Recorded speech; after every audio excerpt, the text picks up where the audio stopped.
Hello and welcome inside Desert Financial Arena for the first Sun Devil Source Postgame Show of Bobby Hurley's 11th season at the helm for Sun Devil men's basketball, following ASU's 81-64 win over Southern Utah. Chris, ASU was picked to finish last in the Big 12 in the coaches poll and the media poll. What did you like that you saw from the roster tonight? Well, look, they have 14 new scholarship players. Trevor Best is the only guy returning to the team, and for having that situation, I felt like they played with pretty good chemistry and feel, unselfish type of basketball, right? They were moving the basketball, sharing it. There was that one sequence, you tweeted it out, where there was like 3 or 4 passes with the ball didn't get dribbled at all. Odum is a good distributor as a point guard. I think that the biggest takeaway from what Bobby Hurley said after the game in the press conference was how there's kind of the low maintenance with the players. Like, he doesn't have to worry about or look over his shoulder or be thinking about bad body language or guys wanting more run if they get pulled out of the game. And that's a good place to start when you have guys that are unselfish and they're playing for each other and they're trying to accomplish what the overall mission is. Not a lot of bad shots today either. I think Trevor Best had one that was a contested early three but usually we've seen in recent years too many just chucking of threes. So there were a lot of positives. So, Chris, there were a lot of positives, but Bobby Hurley wasn't exactly in a great mood in his postgame presser. He talked about how the mistakes that ASU made tonight, I think his exact words were, those are going to come back and get you when the water gets deeper, when you're playing against harder teams in the Big 12. What were the negatives that you took away from the Sun Devils? Yeah, Southern Utah is a bad team. It's one of the worst teams ASU will play this season, for sure, outside the top 250 nationally.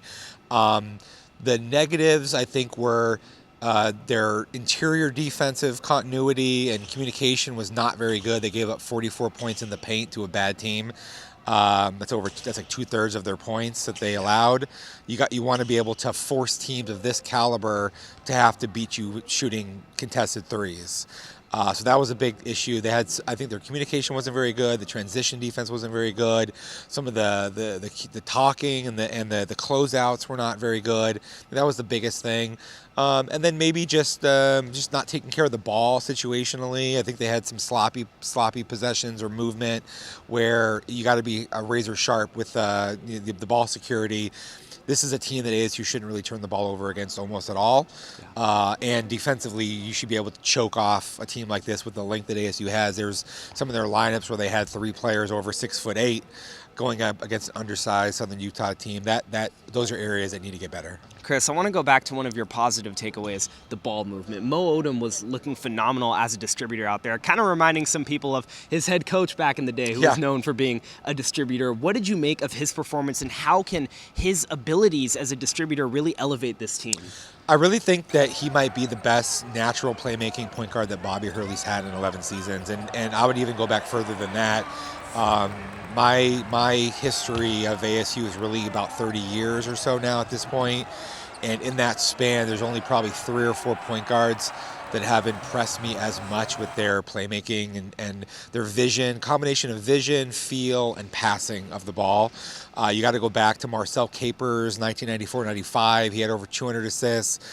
Alan Lewis, late 90s, 98, 99, I believe it was. He set an ASU record in assists, one of the national leaders. Mo Odum was 4th last year at Pepperdine in the country in assists, and then he had 8 today. It seemed pretty easy. There were other opportunities that were missed because guys didn't have their hands ready for some balls. So you better be prepared when Mo Odum's out there on the court. But listen, that coupled with some of these international players who have better sort of natural skills in the open court and understanding how to move without the ball and cut and things like that, I think that is something that Bobby Hurley hasn't had enough of on the offensive end of the floor for a number of years now. And even though they aren't as talented as a lot of the teams that they're going to go up against, when they have a point guard like that, there's opportunities, I think, to be able to have some impressive offense and hang in there.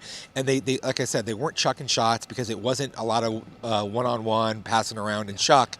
They have a real point guard who's able to kind of help, get to his spots on the floor and then pass the ball, and then you get some hockey passes, and that was very positive. They shot nearly 40% from 3 in this game. And I think part of that was the caliber of the shots that they got due to having a point guard like Odum. Chris, you talk about needing to go back to before I was even born to find an ASU point guard with the skill set of Odum. You might need to go that far back to find a player just like Masamba Diop, an overseas freshman with his unique skill set is unlike people that ASU fans may have seen on this team in a while. What did you make of his debut? You talked about on Twitter him being one of, if not potentially the most pro-ready guys on this roster. I don't know about pro-ready. I think he's one of the best. Not pro-ready, pro-prospect. Yeah. I definitely think that he's as good as any pro prospect. At least 7 foot tall. He's limber. He's got good feet and hands. He puts the ball on the floor. You can tell that he's going to be able to shoot the ball out into the 3. He can defend out in space in the P&R game. He's got the ability to contest shots around the rim and rebound. He's going to have to get bigger and stronger and more adjusted to the American style of game, right? But I think that's going to come over the next 2-3 years. He's only a freshman. ASU's had some really high-ranked bigs in recent years. Jaden Quainance last year, one of a few. And I feel like Diop has more feel and skill in some areas, especially on the offensive side of the floor. We know Quainance was an eraser and a really great defensive presence around the rim, but as a two-way guy, some of the skill level I think is very encouraging for what Diop is going to be able to be as a basketball player. He's going to have to accelerate that development this year because the Big 12 is going to be really nasty. Yeah, Chris, another non-conference game against Utah Tech coming up this Sunday. What updates can you provide in terms of the injury front for this roster? Yeah, so Adante Holloman is combo guard. I think he's going to play a lot of minutes when he's healthy, but he's got an elbow injury that's keeping him out right now. Bobby Hurley didn't even mention that in the season press conference opener that he had, whatever that was, last week, right? Noah Miason he's going to be out for several weeks with an injury. We already know they lost one of their VJ Wallace, one of their players that they expected to be a starting or starting caliber wing, is out for the season due to a dislocated ankle injury that he had, and then a couple of other guys were on minutes restrictions tonight as they kind of work themselves back into form.